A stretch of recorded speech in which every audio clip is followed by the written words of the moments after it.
जय श्री राधे, जय श्री कृष्णा। आप सभी का श्री ज्योतिष केंद्र में हार्दिक स्वागत है। आइए आज के प्रश्नोत्तरी में प्रवेश करेंगे। आपका बहुत बहुत स्वागत है। आइए आज की प्रश्नोत्तरी में बहुत ही सुंदर प्रश्न आए हुए हैं। आज के प्रश्न बहुत ही सार्वजनिक हितार्थ हैं और आज के प्रश्नों पर ध्यान दीजिए। आज के प्रश्न कौन से हैं बताते हैं आपको।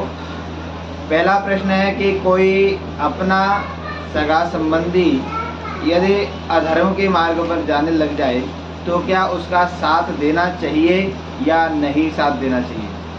और दूसरा प्रश्न है, जो धर्म के मार्ग पर चलता है उसे संकट क्यों प्राप्त होते हैं। जो पूजा पाठ अधिक करता है, धर्म के मार्ग पर चलता है, उससे ही संकट अधिक क्यों मिलते हैं। और तीसरा प्रश्न है कि भीष्म पितामह को बाणों की सैया क्यों प्राप्त हुई, जो कि इच्छा मृत्यु के वरदानी थे। ऐसे भीष्म पितामह को बाणों की सैया क्यों प्राप्त हुई। चौथा प्रश्न जो है, दरिद्री कौन होता है। क्योंकि प्रश्न करने वाले को किसी ने बताया हो, किसी के माध्यम से सुना होगा, तो प्रश्नकर्ता का भाव ये है कि सुदामा को दरिद्री संबोधित करते हैं तो क्या उचित है। तो इन प्रश्नों पर चर्चा करेंगे। तो आज के जो प्रश्न है बहुत ही सुंदर प्रश्न है। इन प्रश्नों पर चर्चा करेंगे और अधिक से अधिक जुड़ें और सभी अधिक से अधिक वीडियो को शेयर करें, जिससे ये जानकारी सभी को सुलभ रूप से प्राप्त हो सके। तो आइए प्रारंभ करते हैं आज के इन प्रश्नों पर चर्चा। जो कि पहला प्रश्न जो है, यदि कोई अपना ही सगा संबंधी यदि अधर्म के मार्ग पर चलने लग जाए तो क्या उसका साथ देना चाहिए या नहीं, इस पर चर्चा करेंगे। कि अपना हो या पराया हो, अधर्म के मार्ग पर जो चलता है उसके लिए गलत तो है ही, अगर माने या ना माने, लेकिन देरी हो सकती है लेकिन अंधेरी नहीं हो सकती है।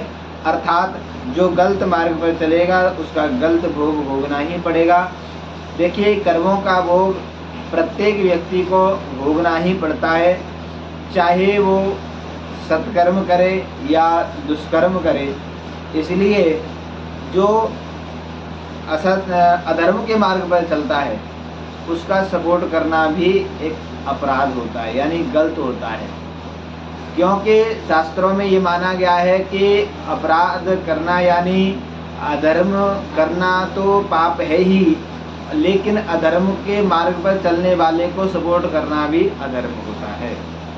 अर्थात कहने का भाव ये है कि जो अधर्म के मार्ग पर चलता है, चाहे सगा हो संबंधी हो, उसका सपोर्ट करना उचित नहीं होता है। पहली बात तो अपना है तो उसको समझाना चाहिए। यदि अपना है तो वह बात मान सकता है। क्योंकि जब आप उसे अपना मान रहे हैं तो वह भी तो आपको अपना मान सकता है कि नहीं मान सकता है। यदि वो आपको अपना मानता होगा तो आपके बात को जरूर मानेगा। जब आप उसे अधर्म के मार्ग से बचाने के लिए सही बात, उचित सलाह दे रहे हैं, उचित विचार विमर्श दे रहे हैं, तो उसे वह व्यक्ति स्वीकार नहीं कर रहा है, आपकी बात को नहीं मान रहा है, तो आपको क्या आवश्यकता पड़ रही है कि उसकी बात को मानने की। अर्थात जो व्यक्ति हमारी ही बात ना माने, जो सतमार्ग पर चलने की उचित सलाह दे रहे हो, तब अगर आप भी उचित मार्ग नहीं दे रहे हैं, आप भी धर्म के मार्ग पर नहीं बता रहे हैं, उचित सलाह नहीं दे रहे हैं, तो आप भी उसमें दोषी हैं। इसलिए आपको यही चाहिए कि उस अधर्म के मार्ग पर चलने वाले व्यक्ति को उचित सलाह देनी चाहिए। उचित सलाह देते हैं तो आप सही मार्ग पर चलते हैं, क्योंकि आपके सलाह से हो सकता है कि उस व्यक्ति का मार्ग सीधा हो जाए, उसका विचार सीधा हो जाए, वह गलत मार्ग पर जाने से बच जाए। ऐसा भी संभवतः हो सकता है, परंतु आपको उचित सलाह देनी चाहिए। यदि अगर नहीं मानता है तो आपको अपनी बुद्धि का सहारा लेना चाहिए, अपने विवेक का सहारा लेना चाहिए। क्या ये सहारा लेना चाहिए कि जब ये हमारी सही बात को गलत ठहरा रहा है, हमारी बात को नहीं मान रहा है, तो फिर हमारा अपना यहाँ संबंध रहा ही कहाँ। जब हमारा तुम्हारा कोई अपना संबंध होता, अपनत्व होता जिसमें, तो जरूर वह व्यक्ति हमारी सही बात को भी मानता, स्वीकार करता। ठीक है, इसलिए जो अधर्म के मार्ग पर चल रहा है उसे पहले उचित सलाह देना चाहिए। यदि नहीं सलाह मानते हैं तो उससे दूरियां बना लेना चाहिए। इसमें सपोर्ट करने की आवश्यकता नहीं होती है। ठीक है, चाहे अपना हो या पराया हो, कोई भी हो। दूसरी बात, जो दूसरा प्रश्न है, जो धर्म के मार्ग पर अधिक चलता हो उसके लिए संकट अधिक क्यों आते हैं, ऐसे समस्या क्यों आती हैं, तो आपको बताएं। देखिए, जैसे कि कोई भी धर्म के मार्ग पर चलता है तो संभवतः संकट अधिक आते ही हैं, क्योंकि भगवान अपने भक्त की परीक्षा लेकर के ही स्वीकार करते हैं। जो अपने भक्त को मजबूत बनाने के लिए परीक्षा लेते हैं। कहीं ऐसा तो नहीं है कि ऊपर की माला जप रहे होए और अंदर से कुछ और चल रहा हो। अर्थात ऐसा नहीं होना चाहिए कि दिखावा जो कहते हैं, दिखावे की तरह से केवल ना हो। इसलिए भगवान परीक्षा लेते हैं कि भक्त के अंदर मजबूती से भजन करने का यह प्लान है कि केवल दिखावे के लिए। इसलिए भगवान परीक्षा लेने के लिए संकट हमारे सामने प्रस्तुत करते हैं। जो संकटों से सामना करते हुए गुजर जाते हैं वही सफल हो पाते हैं। जैसे कि हम पढ़ाई करते हैं और पढ़ाई करते करते पूरी साल पढ़ाई करते हैं, तब जाकर के हमें एग्जाम देना होता है और एग्जाम में बड़ी कठिनाइयों का सामना करते हुए, कठिन प्रश्नों का सामना करते हुए आगे बढ़ना होता है। जो घबरा जाते हैं वो फेल हो जाते हैं। जो अपने परिश्रम करके, पढ़ाई करके आगे अपने एग्जाम की तैयारी करके आगे निकल जाते हैं वही सफल हो जाते हैं। इसी प्रकार से प्रत्येक व्यक्ति की परीक्षा यानी अपनी भक्ति परीक्षा भगवान लेते हैं। दूसरी बात ऐसे, जैसे उदाहरण के अनुसार मान लीजिए, जैसे कि दो भाई हैं, उसमें एक छोटा पूजा पाठ नहीं करता, बड़ा पूजा पाठ करता। छोटा 2 नंबर के कार्यों से, अनीति से, भ्रष्टाचार से, बेईमानी से, अनेक प्रकार से वह धनार्जन करके अपना घर बंगला कोठी और अपने गाड़ी घोड़ा से संपन्न हो गया। और एक दिन उसको मोहर मिली, तब वो बड़े वाले की पत्नी ने विचार किया कि हमारे स्वामी जी प्रतिदिन दिन भर पूजा पाठ में लगे रहते हैं और ईमानदारी से, परिश्रम से जो धनार्जन करते हैं उससे भरण पोषण करते हैं, लेकिन उन्होंने आज तक अपने घर मकान को नहीं बना पाया और हमारे पास गाड़ी घोड़ा भी नहीं हो पाए और हमारे पास कोई सुख सुविधा नहीं हो पाई। लेकिन उनका छोटा भाई देखो कितना धनार्जन करके सभी सुख सुविधाओं से संपन्न हुआ और आज भगवान ने उसको मोहर भी दे दी। तब वो बड़ा व्यक्ति, जो बड़ा वाला भाई था, वो मंदिर से लौट करके आया, देवी जी के पास पहुँचे। उसकी पत्नी ने कहा, स्वामी जी आपको क्या मिला? क्योंकि देखो तुम्हारा छोटा भाई वह कोई पूजा पाठ नहीं करता, बिल्कुल कोई पूजा पाठ न करने पर उसको आज इतनी मोहर मिल गई और जबकि इतना धन हो गया उसके पास कि गाड़ी मकान सब कुछ उसके पास संपन्न है और आज मोहर भी मिल गई। और आपको क्या मिला? आप जिंदगी भर पूजा पाठ करते रहे लेकिन आपको क्या मिला? कुछ नहीं मिला। इसलिए पूजा पाठ करने से कुछ नहीं होता है। ऐसे विचार जब उसकी पत्नी ने कहा तब बड़ा कष्ट हुआ, दुख हुआ। उसी समय पर जो पूजा पाठ व्यक्ति करता था वो बड़ा वाला भाई, वह पुनः मंदिर में गया, भगवान से प्रार्थना करने लगा, हे प्रभु आपने ये लीला क्या कर दी, मेरे लिए संकट इतना क्यों खड़े कर दिए? मैं आपकी इतनी पूजा पाठ करता फिर भी आपने मेरे लिए इतने संकट क्यों खड़े कर दिए?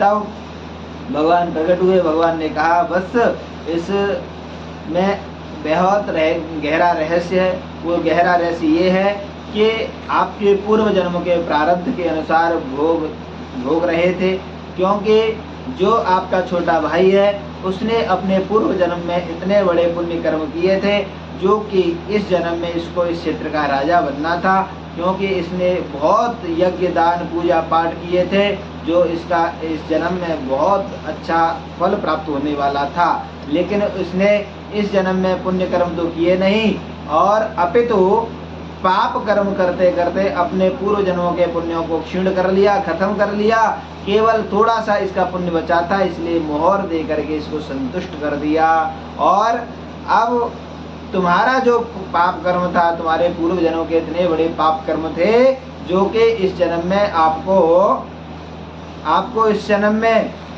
यही आपका छोटा भाई राजा बन करके फांसी पे चढ़ाता था, और आज तुम्हारा हिसाब किताब करने का समय था, तो तुम्हारा थोड़ा सा पाप कर्म बच गया था, जिससे कि केवल कांटा लग करके तुम्हें संतुष्ट कर दिया। जो कि आज तुमको जो कांटा लगा था इसी के कारण लगा, जो कि तुम्हारा थोड़ा सा पाप बच गया था। अब जो जैसा करेगा वो वैसा भरेगा। इसलिए हमारे पूर्व जन्मों का भी प्रारब्ध होता है। पूर्व जन्मों के प्रारब्ध के अनुसार भी हमें भोगों के भोग भोगने पड़ते हैं और सुख दुख भी भोगने पड़ते हैं। लेकिन हम इस जन्म पूर्व जन्म में जो करके आए हैं उसको तो भोग रहे हैं, लेकिन इस जन्म को अगर नहीं सुधारोगे तो पूर्व जन्म का जो बैंक बैलेंस है उसे तो खत्म कर ही लोगे, और इस जन्म में जो पाप कर्म करते करते पाप की गठरी बांध करके ले जाओगे तो हमें भोग भोगना ही पड़ेगा।